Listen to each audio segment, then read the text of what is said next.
பாப்பாவை பத்திரமா பாத்துக்கோ, போயிட்டு வரேன். இது ஜூன் 9 வாய்ப்பே இல்லை மச்சான். என் பொண்டாட்டி வியோ எக்ஸாம் எழுதுறா, அவளை ட்ராப் பண்ணணும். ஆமா, நீ கூட ஏதோ லேண்ட் பிரச்சனைன்னு சொன்னல, கவலைப்படாத மச்சான். என் பொண்டாட்டி கண்டிப்பா வியோ ஆயிருவா. வெறித்தனமா படிச்சுட்டு இருக்கா, அதெல்லாம் தீர்த்து வச்சிடலாம். என்ன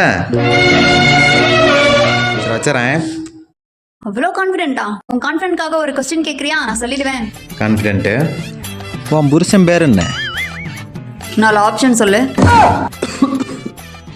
பின்ன என்னடா, ஒழுங்கா கொஸ்டின் கேள்றா டுபுக்கு. VAO, அதுக்கு அப்ரிவேஷன் சொல்லு.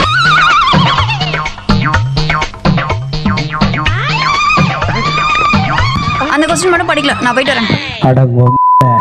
மச்சான், நீ வேற வியோவே பாத்துக்கடா. ஏன்னா இப்போ ஒரு கேள்வி ஒன்று கேட்டேன், என் ஸ்பெக்ஸிங் ஆடி போற மாதிரி பதில் சொல்லிட்டான். இதுல சூரியவம்சம் தேவயானி மாதிரி ரியாக்ஷன்ஸ் வேற. சோகம் என்னன்னா முகேஷை எங்களால காப்பாற்ற முடியல.